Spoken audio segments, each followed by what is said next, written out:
1 Coríntios capítulo 11, de 23 a 31. A palavra do Senhor diz assim: porque eu recebi do Senhor o que também vos entreguei, que o Senhor Jesus, na noite em que foi traído, tomou o pão e, tendo dado graças, o partiu e disse: isso é meu corpo que é dado por vós, fazei isso em memória de mim.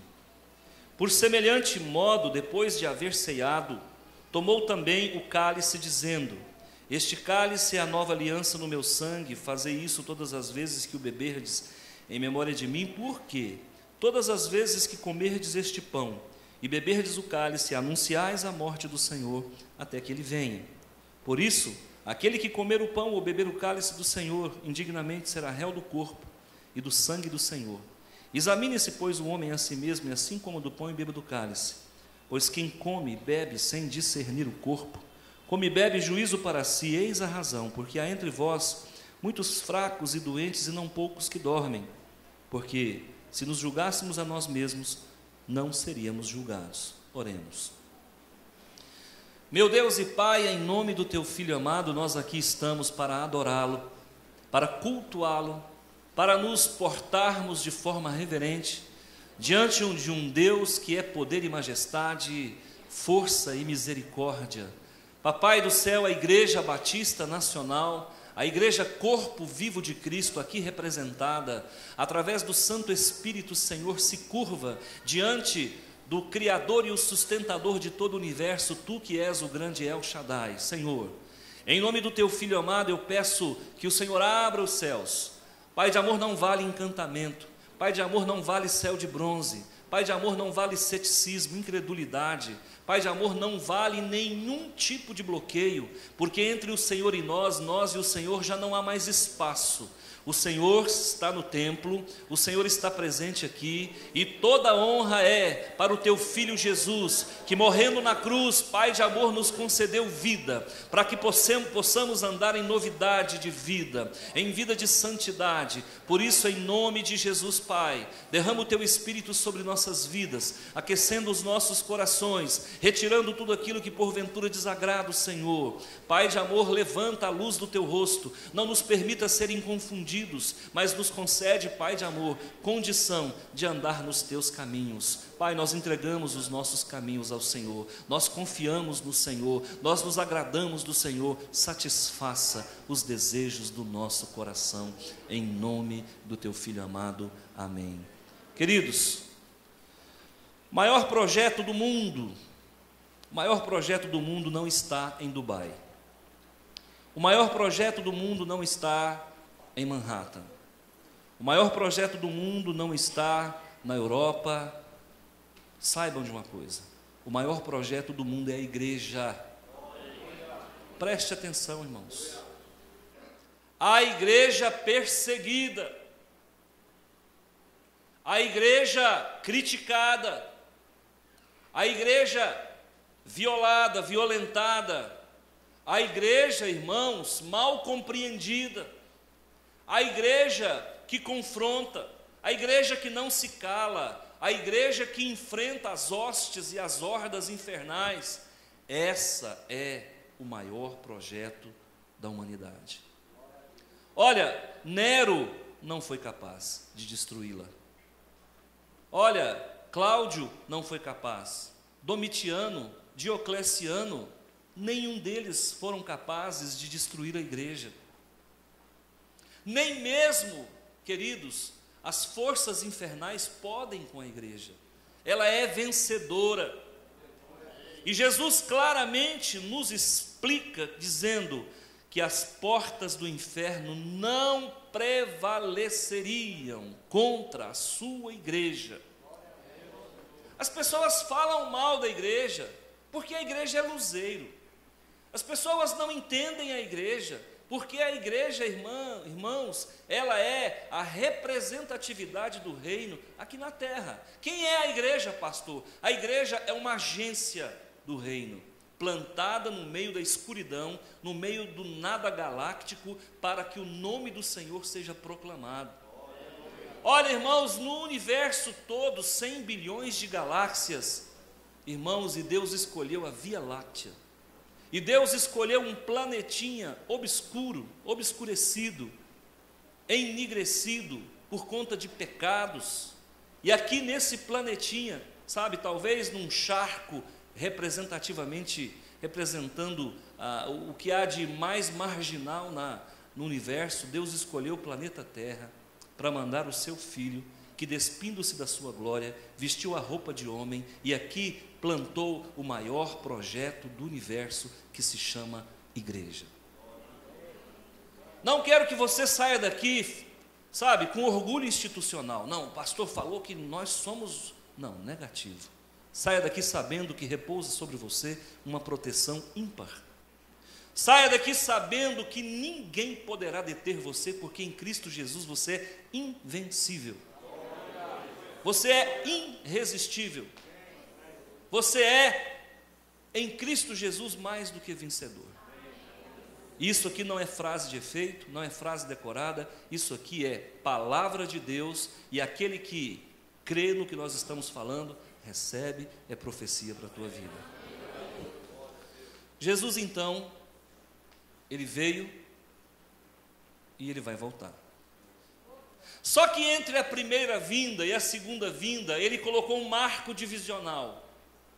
Qual é o marco divisional da primeira e da segunda vinda de Jesus? A ceia. Interessante, né? Jesus então, de malas prontas, ele chama os seus 12, gente como eu e você, gente simples, da plebe. Ele reúne aquele povo simples e coloca aquele povo numa mesa, em um cenáculo, em uma sala, e ali ele diz: olha gente, eu vou ser vendido, eu vou ser traído, eu vou ser covardemente entregue na mão do sinédrio, e eles vão me matar, mas eu vou voltar. Então a ceia foi o último evento coletivo de Jesus, antes da sua segunda vinda. Agora, ela também foi e é motivo de divisão entre o povo de Deus. Quer ver? Os católicos romanos entendem a ceia como sendo um sacramento, que vem do latim sacramentum, que significa algo divinizado, algo sagrado, com poder salvífico. Então a igreja romana crê que na ceia ocorre um fenômeno chamado transubstanciação. Quando eu como pão, aquele pão, ao entrar na minha boca, ele se transforma no corpo de Cristo, por isso é chamado de transubstanciação, ou seja, há uma transformação e o pão de trigo se torna carne. Ok, eu respeito a igreja romana, tenho o direito de crer dessa forma, não tem problema, isso para nós é bom, porque a gente vê como eles enxergam. Mas aí, quando foi no período da Reforma, um homem chamado Martinho Lutero, quando bradou com as 95 teses na Catedral de Wittenberg, e causou um rebuliço tremendo, que até hoje ecoa pela eternidade, Martinho Lutero, então, institucionaliza, por assim dizer, uma igreja diferenciada, desatrelada dos costumes e da tradição romana, e nasce o protestantismo, ou também chamada de igreja reformada. E as igrejas reformadas aqui, luteranas, diga-se de passagem, presbiterianas, digam-se de passagem, essas igrejas discordaram da igreja romana e disseram: não, a ceia, nós não entendemos que há uma transubstanciação, mas nós entendemos que há uma consubstanciação, ou seja, não, quando eu coloco o pão na boca, ele não se transforma no corpo de Cristo, porque ele já é o corpo de Cristo. Então você percebe que um simples fato de interpretação é capaz de dividir romanos e protestantes. Algo que Jesus fez de bom coração, algo que Jesus fez pensando em mim e em você, se tornou uma espada entre nós, e Jesus disse: eu não vim trazer a paz, mas eu vim trazer a espada. E aí começa a fazer sentido a palavra de Deus, porque as pessoas pegam o que Jesus falou, as pessoas pegam o que Jesus fez, e em vez de fazer um elemento de agregação, acaba fazendo um momento de divisão, um estágio de divisão no meio do povo de Deus. Então, Martinho Lutero defendeu a consubstanciação. Amém? Então vamos lá, nós temos agora duas vertentes. Eu tenho uma vertente histórica romanista que diz que ocorre um fenômeno chamado transubstanciação. Depois um reformador chamado Martinho Lutero discorda veementemente da Igreja Católica e ele diz, não é bem assim, o que ocorre é uma Então na transubstanciação o pão se transforma em isso. E na consubstanciação o pão já é o quê? A própria carne, o corpo. Mas aí, irmãos, aparece um homem chamado João Calvino. E João Calvino, que é um hermeneuta da palavra de Deus, ele fala, não, mas espera um pouquinho, não é bem assim não. Lá na Suíça, João Calvino faz um trabalho e interpreta que não é um caso a ceia do Senhor, vem comigo, que a ceia do Senhor não é um caso de transubstanciação, discorda da igreja romana, não é um caso de transubstanciação, discorda de Martinho Lutero, e ele fala, o que na verdade existe é uma presença mística. Jesus não está em corpo, o pão não se transforma no corpo e Jesus não está em corpo, mas o que acontece na verdade é uma presença espiritual. Olha só, eu já tenho 3 interpretações do mesmo gesto honroso e magnífico que Jesus fez no momento antes da sua morte. Então eu já tenho 3 interpretações. Acontece que vem um outro cidadão chamado Zwinglio, na Suíça também, e ele fala negativo. Não é transubstanciação, não é consubstanciação, não é presença mística, é apenas um memorial, porque na verdade Jesus disse, fazer isso em memória de mim. E aí, irmãos, nós temos pelo menos 4 interpretações agora. Eu tenho a interpretação de um memorial, eu tenho a interpretação da transubstanciação, eu tenho a interpretação da consubstanciação, e eu tenho a interpretação agora da presença mística advogada por um homem chamado João Calvino, que é um grande intérprete da palavra de Deus. E o Batista fica como nessa hora, pastor? Que eu já estou tontinho. E agora, como é que fica nós, batistas do século 21? Como é que nós enxergamos? Então agora eu vou dar o nosso parecer. Amém ou não? Amém. É o que é, pastor? Não é nenhum desses. A ceia, no nosso entendimento, é uma ordenança. Só isso. Pastor, e quem está certo? Eu não sei. Jesus Cristo é a verdade. Eu tenho que respeitar o irmão católico porque ele está numa boa fé. Eu tenho que respeitar o irmão presbiteriano porque ele está numa boa fé. Eu tenho que respeitar alguns irmãos evangélicos que acham que é apenas um memorial. E por favor, me respeitem porque eu acho que é ordenança. E vamos todo mundo aí, porque Jesus é a verdade. Amém? Amém? Agora eu vou trabalhar em cima do que nós cremos. A ceia do Senhor, ela é uma ordenança. Então vamos dissecar o texto. Vem comigo aqui. A palavra do Senhor diz assim, 23. Porque eu recebi do Senhor o que também vos entreguei, que o Senhor Jesus, na noite em que foi traído, tomou o pão. Pastor, dá para tirar alguma lição desse primeiro versículo? Dá. Eu vou fazer uma homilia boa com você aqui. Preste atenção. Jesus foi traído e murmurou, certo? Não. Então vamos tentar outra coisa. Jesus foi traído e chorou, certo? Não. Vamos tentar outra coisa. Alternativa C. Jesus foi traído e colocou no WhatsApp. Sim ou não? Irmão, Jesus foi traído e tomou o pão. Quem é o pão? Cristo Jesus, o nosso Senhor. O pão que desce do céu. Lembre-se, quando você estiver passando por dificuldade, tome o pão. Vá para o pão. Corra atrás do pão, não pão francês, please. Vá para o pão que é Jesus. E a palavra de Deus diz, olha, se o Filho, pois, vos libertar, verdadeiramente sereis livres. e a verdade conhecereis ela, e ela vos libertará. E alguém fala: pastor, fica complicado para mim, porque o senhor falou um monte de coisa, e acabou que eu estou sem saber se é trans, se é com, se é presença mística, se é memorial, ou se é uma ordenança. Irmão, não importa a igreja que tu és, se atrás do Calvário tu estás. João Wesley cantava: não importa na igreja que tu és, se atrás do Calvário tu estás. Meu irmão, não quero saber no que você crê, eu quero saber que aquele que nos salva é Jesus, é o único, o Filho de Deus encarnado. Eu respeito o teu posicionamento. Se você acha que vira, se não vira, se é, se não é, vamos fazer, vamos realizar a ceia e vamos nos irmanar, vamos gerar uma comunhão, vamos buscar a presença do Senhor, sabe? A letra mata e o Espírito vivifica, irmão. Passou por dificuldade, foi traído, irmão, esquece o WhatsApp, vai para a palavra de Deus, vai para a oração, vai buscar o Redentor, o Kyrios, Jesus, o nosso Senhor.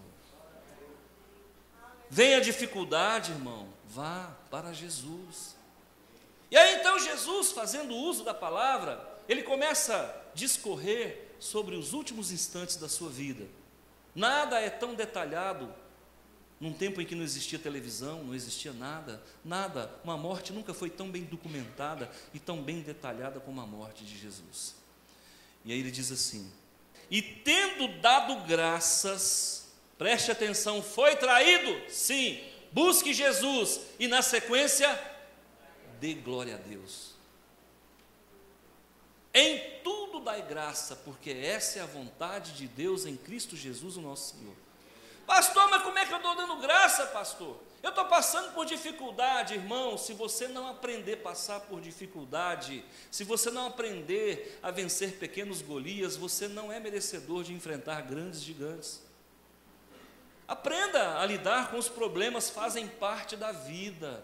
Os problemas nos levam a superá-los. Se reinvente, sabe? Não murmure, não reclame, dê graças a Deus. Se você foi traído, se você foi caluniado, se você foi humilhado, se você tem sido zombado, falem o que quiser, como disse Rui Barbosa, mas falem de mim.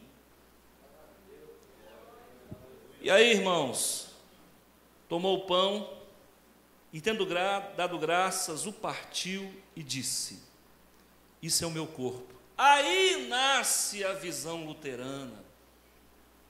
Certo dia, Lutero e Zwinglio, Lutero da Alemanha, Zwinglio da Suíça, de Zurique, os dois eles eram contemporâneos, e houve uma discussão teológica.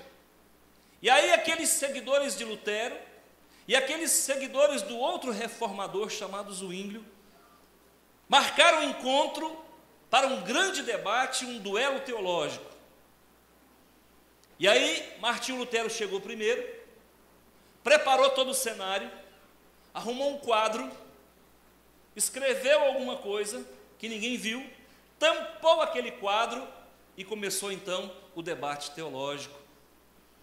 E aí Zwinglio toma a palavra e diz: olha, irmãos, eu quero dizer para vocês que nós estamos cansados das heresias. Afinal de contas, a igreja romana disse que era uma transubstanciação. Agora me vem esse cidadão reformador alemão, Martinho Lutero, dizendo que a ceia não é uma transubstanciação, mas é uma consubstanciação. E eu quero pegar na palavra, e a palavra diz o seguinte: fazem isso em memória de mim. Então eu quero dizer para vocês que a ceia não é isso e nem aquilo, ela é um memorial. Aí todo mundo: oh.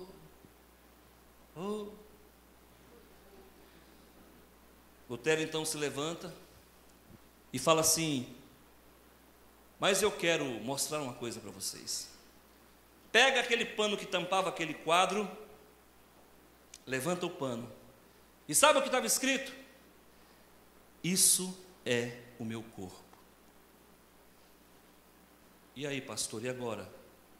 Irmão, se eles tivessem marcado um encontro para orar, parar de bater boca, parar de ficar discutindo teologia, e tivesse se reunido os discípulos de Zwinglio e os discípulos de Martinho Lutero, e tivessem orado um pouco mais, talvez hoje a igreja teria mais gente aqui. Então, eu estou trazendo para vocês um problema de só menos importância. Não importa como você pensa, nós cremos que é uma ordenança, mas nós não vamos pegar nas armas por conta disso. Para nós, irmãos, vale muito mais o gesto honroso do qual Jesus fez uso nos momentos finais da sua vida. Jesus teve a paciência, sabe, de implantar uma ceia memorial, ordenatória, para que nós pudéssemos hoje não nos desentendermos, mas pelo contrário, nos lembrarmos e comemorarmos a sua morte. Nós somos o único povo na face da terra que comemora a morte do seu líder. Nós somos o único povo na face da terra cujo túmulo está vazio. Nós somos o único povo na face da terra que, teoricamente ou simbolicamente, bebe o sangue do seu líder. Nós somos o único povo na face da terra que, teoricamente, simbolicamente, come a carne do seu líder. E nós somos o único povo na face da terra que tem acesso às mansões celestiais. Quem pode dar um glória a Deus? E aí Jesus disse, pegando o pão, partindo o pão, disse, isso é meu corpo, que é dado por vós, porque o corpo de Jesus, minutos depois, seria estraçalhado, praticamente em praça pública. Jesus seria humilhado, arrastado publicamente, vivendo o maior opróbrio que o ser humano já pôde presenciar. Ele seria pregado entre dois ladrões, ele seria cuspido, esbofeteado, seria coroado com a coroa de espinhos, levaria supostamente 39 chicotadas, onde na ponta do chicote tinha osso. Jesus, queridos irmãos, teve a sua face desfigurada, era homem de dores, que tomou sobre si os nossos pecados e as nossas enfermidades levou sobre si, porque sobre ele repousavam os nossos pecados, e por isso que nós temos paz. Agora, esse Jesus não está preocupado com discussão teológica, ele está preocupado com a salvação da tua alma.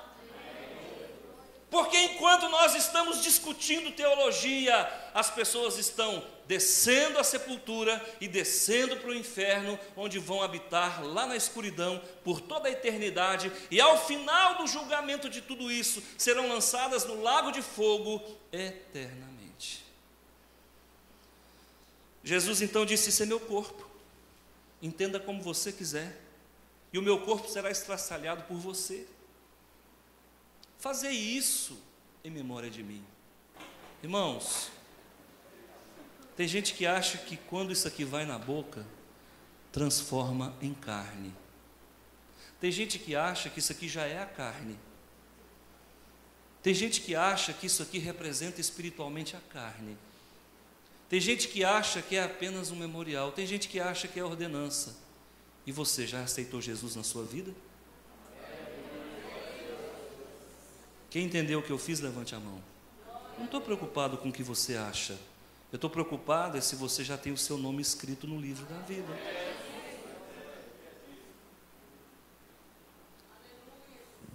Isso é meu corpo que é dado por vós. Fazei isso o quê? Partir o pão. Em memória de mim. Daqui a pouco você vai partir o pão. E esse pão é muito pequenininho, às vezes nem precisa partir, né? Você já pode enfiar ele na boca todo. Mas naquele tempo o pão, irmão, era um pão um pouquinho maior. Então tinha que partir. Fazer isso em memória de mim. Por semelhante modo, depois de haver ceado, tomou também o cálice, dizendo, este é o cálice da nova aliança, no meu sangue. Fazei isso todas as vezes que beberdes, em memória de mim. Memória, memória. Interessante. Porque todas as vezes que comerdes este pão e beberdes o cálice, anunciais a morte do Senhor até que ele venha. Aquele que comer o pão ou beber o cálice indignamente será réu do corpo e do sangue do Senhor. Examine-se, pois, o homem a si mesmo, e assim coma do pão e beba do cálice. Agora, irmãos, pastor, onde o senhor quer chegar? Preste atenção. A ceia do Senhor é uma ordenança que se divide em 3 momentos. Primeiro, há o momento do memorial. Segundo, há o momento da advertência. Terceiro, há o momento do julgamento. Então, quando Jesus fala, fazer isso em memória de mim, o que se projeta nessa fala? Memorial. Examine-se, pois, o homem a si mesmo. O que projeta nesse versículo? Advertência. Examina, dá uma olhada, como é que está a sua vida? E quando Jesus fala, quem comer o pão e beber o cálice indignamente será réu do corpo e do sangue do Senhor. O que é isso? Juízo. Quem é o Espírito Santo? O Espírito Santo é a terceira pessoa da Trindade. O Espírito Santo é o Paráclito. O Espírito Santo é o Consolador, o Ensinador, o Ajudador.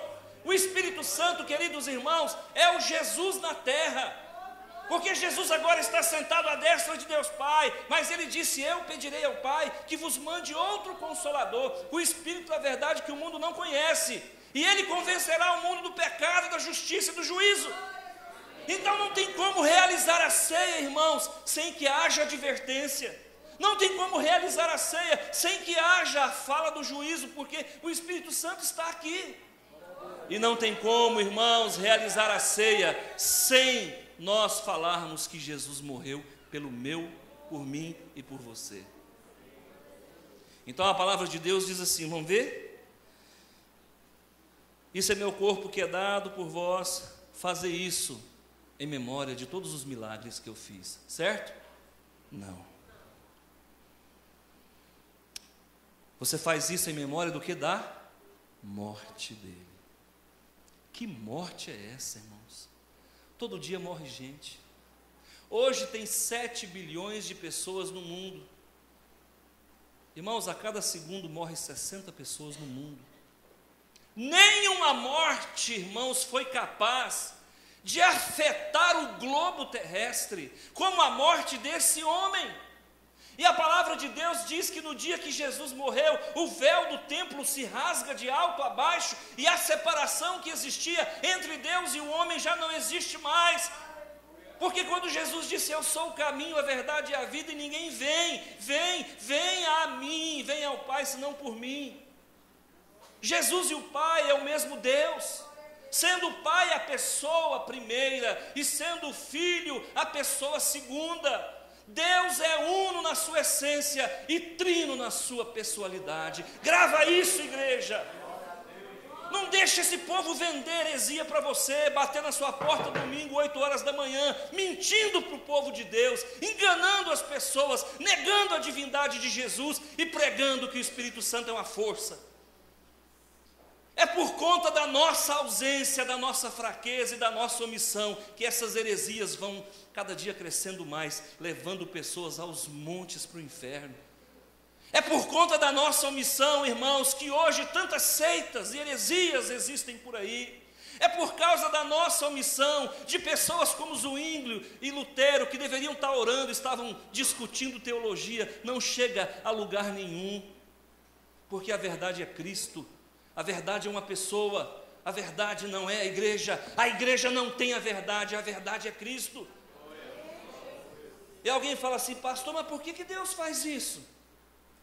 Por que Deus permite tanta interpretação? É para que nós saibamos que nós não somos nada, Ele é tudo. Ele é tudo. A ceia é uma ordenança. E o que eu devo memorizar na ceia, pastor? Primeiro ponto. Você deve memorizar que Jesus morreu por você. Se com a tua boca confessares que Jesus Cristo é o Senhor e de todo o coração creres que Ele ressuscitou dentre os mortos, será salvo. Você precisa memorizar isso. Irmãos, não é filosofia humana. Irmãos, não é filosofia nenhuma outra que pode nos levar para Deus. Escuta, Karl Marx não pode levar você para Deus. Escuta, Mahatma Gandhi não pode levar você para Deus. Escuta, Allan Kardec não pode levar você para Deus. Preste atenção, nenhum homem pode levar você para Deus. Lembre-se que o próprio Deus se fez homem e morreu para que você tenha vida. Morreu. Não esquece disso. Por favor. Ele morreu por você. Olha, naquele momento em que Jesus então se esvaía em sangue naquela cruz, naquele madeiro, é outra discussão. Aí vem uns e falam, não, Jesus morreu no madeiro. Mas sabe o que é madeiro? Madeiro é uma estaca, irmãos. E eu não consigo entender, porque a Bíblia fala que Jesus morreu de braços abertos. Como é que morre no madeiro de braço aberto, gente? Eu não consigo entender um negócio desse. Porque Ele morreu por você, morreu por mim. O que eu devo memorizar? Memoriza isso. Memoriza que na hora da morte Ele se lembrou de você, para que durante toda a sua vida você não se esqueça dele.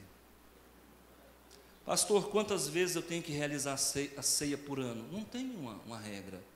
Tem igreja que realiza ceia uma vez por ano. Tem igreja que realiza ceia uma vez por mês. Tem igreja que realiza ceia todo culto. Não importa a igreja que tu és, se atrás do Calvário tu estás. Amém? Irmãos, eu sou crítico.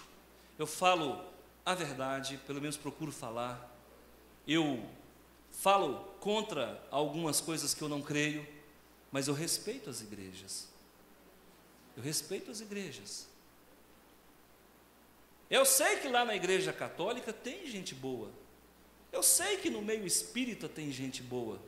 Mas me compete falar para o povo de Deus, o povo batista. E no que eles errarem, nós vamos falar, irmão, porque quando nós erramos eu também falo. Então, nós temos nessa ordenança que observar 3 coisas. Primeiro, memorial. Segundo, uma advertência. Examine-se. Examine-se. Pastor, então agora eu entendi.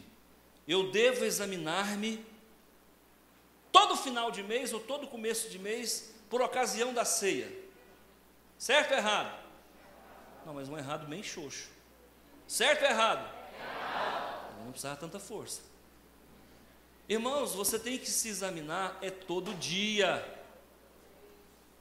Você tem que se examinar toda hora. Como é que estão os teus pensamentos? Aí alguém fala assim, pastor, quando é que um homem é considerado adúltero? Depende qual é a vara de medir. Se a vara de medir é a lei dos homens, é quando ele sai com a outra pessoa que não é a sua esposa ou que não é o seu marido.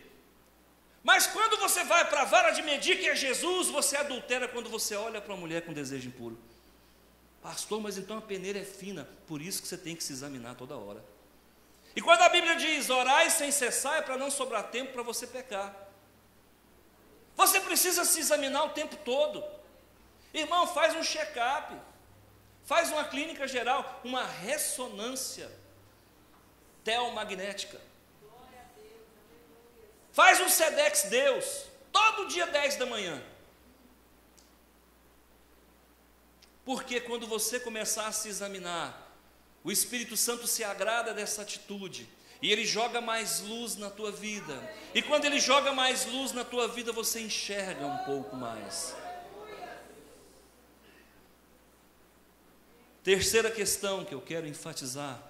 Primeiro, ordenança de Deus, ela se divide em 3 aspectos. Ordenança da ceia, eu vou estabelecer um memorial uma vez por mês, pelo menos. Segundo, eu devo me examinar. Examinai a si mesmo. Mas aí, pastor, eu examinando-me, cheguei à conclusão que estou em pecado e eu não vou tomar a ceia. Certo ou errado? Errado. Ué, pastor, então agora eu não entendi nada. Pois é, então nós estamos aqui para explicar. Porque a Bíblia diz assim, ó: examine-se, pois, o homem a si mesmo, e não coma o pão, e não beba o vinho, certo? Errado. Examine e coma. Sabe por que Jesus está falando? Conserta a tua vida, rapaz. Você tinha que achar de brigar com a sua esposa no dia da ceia. Mulher, você tinha que encher a cabeça desse homem hoje. Irmãos, a situação do crente não é fácil, não. Pensa num cidadãozinho que às vezes passa por constrangimento.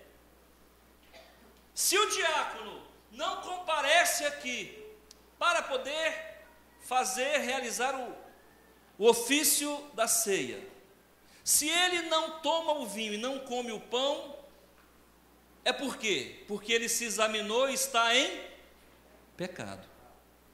Não, hoje eu não posso tomar ceia. Estou magoado, totalmente ressentido, milindrado, ofendido, esbofeteado. Irmãos, você escapa dos homens, mas não escapa de Deus. Não, mas eu não posso mostrar que eu estou em pecado, então eu vou tomar a ceia indignamente. Também não é uma boa saída. Então qual que é, pastor? Terceira via: examine-se, dá uma piscada para sua esposa, fala: mais tarde a gente conversa, me libera, me perdoa. Ela vai entender que ela sabe que é ceia, sabe o que você fez, e você já marca um encontro depois do culto com ela, com direito a pizza e tudo mais. Pede perdão pelos seus pecados. Vai, não peques mais. É assim que funciona. Com crente, irmão, é vencer ou vencer, não tem. Irmão, a situação do crente é muito complicada. Porque quando ele conhece a palavra de Deus, para o inferno ele não quer ir mais, mas também não se arruma para ir para o céu. Fica uma situação muito complicada.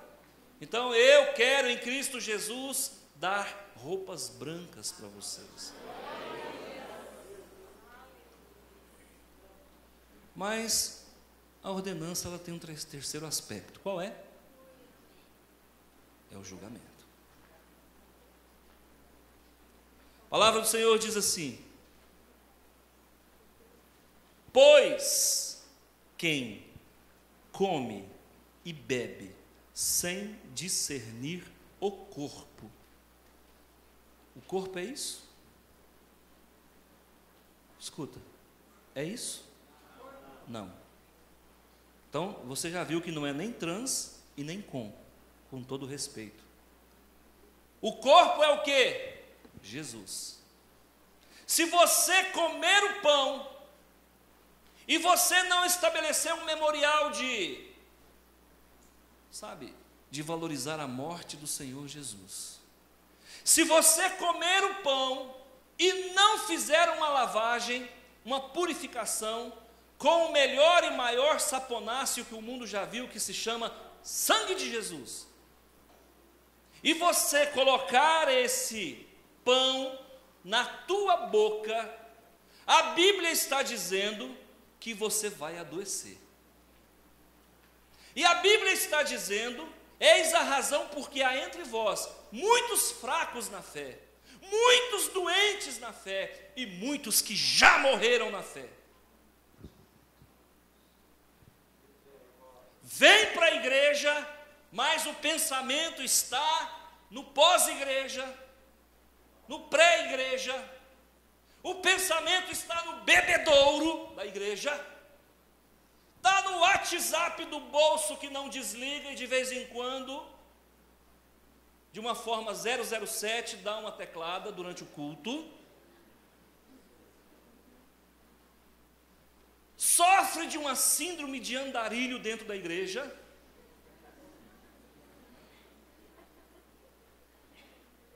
É por isso que existe gente fraca e doente. Aí o pastor Suelo vem aqui e fala o quê? Quais são as estimativas, as profecias dos economistas? 2015, o ano da catástrofe. Vai morrer muita gente. O sistema financeiro americano vai entrar em colapso, o Brasil vai passar por uma marolinha. Lembra da marolinha? Aí o povo, ai meu Deus, e agora? Eu sou de Sagitário. E a professora Yara Ramos disse que eu vou ter algumas complicações. Ela disse que, cuidado, ao sair de casa você pode passar por algum problema. Engraçado, né? Não precisa ser de Sagitário para enfrentar essa dificuldade. Você está entendendo, irmãos? Quem é o nosso guia? É a palavra de Deus? Às vezes não, são circunstâncias. E a palavra de Deus está dizendo para você, se você tomar a ceia indignamente, você vai ficar fraco. Aí qualquer profecia de horóscopo vai te abalar.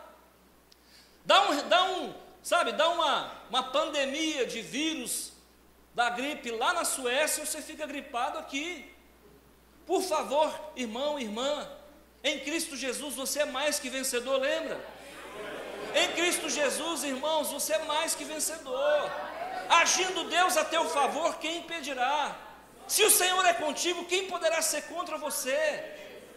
Então aí o que acontece? Quando nós participamos da ceia de forma pecaminosa, irmãos, nós nos tornamos uma florzinha de estufa e qualquer vento arranca a pétala. Então é hora de mudar. Pastor, mas o senhor sempre me coloca numa situação complicada e eu estou achando que está contando a minha vida aqui, irmão. Serviu, põe na cabeça. Funciona assim, irmãos. Funciona assim porque antes de vir aqui eu também faço uma purificação. Porque eu tenho que ter autoridade para falar. E a palavra que eu falo precisa cumprir um propósito na tua vida. Eu sou canal do Senhor. E eu quero que você seja um canal de Deus também. Examine-se, pois, o homem a si mesmo, e assim coma do pão e beba do cálice. Pois quem come e bebe sem discernir o corpo, sem saber o que está fazendo, sem confessar os seus pecados, sem consertar a tua vida, vai adoecer, vai enfraquecer e vai morrer na fé. Aí nada funciona. Quem te deve não te paga. Enfermidade uma atrás da outra. Se você não fizer o que a palavra de Deus está orientando, 1000 cairão à sua direita e você pode cair com eles. 10.000 à sua esquerda e você pode cair com eles. Sabe por quê, queridos? Porque a blindagem, a proteção, o revestimento, a armadura de Deus não se estabelece na sua vida. Bem-aventurado o homem que teme ao Senhor e anda nos seus caminhos. Sabe? Bem-aventurado o homem que teme ao Senhor e anda nos seus caminhos. Agrada-te do Senhor e Ele satisfará os desejos do teu coração. Confia no Senhor, entrega o teu caminho a Ele, o mais Ele fará. E queridos irmãos, por que a gente fica tomando ré? Não precisa. Você é mais que vencedor, toma posse da vitória, sai daqui pulando. Sabe, sai daqui andando nas nuvens. O pastor falou que agora eu sou. Então Jesus é contigo. Vai na tua força, varão valente. Não temas, Ele é contigo. Sabe, o que precisa fazer, pastor? É simples. Viva uma vida pia. Viva uma vida de santidade. Viva uma vida de compromisso. Sabe, abandona essas coisas que agradam o mundo. Para de fazer consórcio com o mundo. Para de dar senha para Satanás. Para de viver com o pé em duas canoas. Pelo amor de Deus. Nós somos o quê, irmãos? Essa crentalhada de hoje só quer viver de show em show. Para com isso. Pastor, vai ter um show em Goiânia. Para que tenha. Para pegar uma rodovia, andar 220 quilômetros para ficar ali, massageando o ego de gente que não tem vida com Deus? O que vocês querem dizer para mim que esse povo que faz show a semana inteira tem tempo de orar onde? E é por isso que o movimento evangélico não salga nada. E agora são 40 milhões de evangélicos, e daí o mundo está cada vez pior. Um evangélico que não salga nada, que não clareia nada, que não ilumina nada. Amém?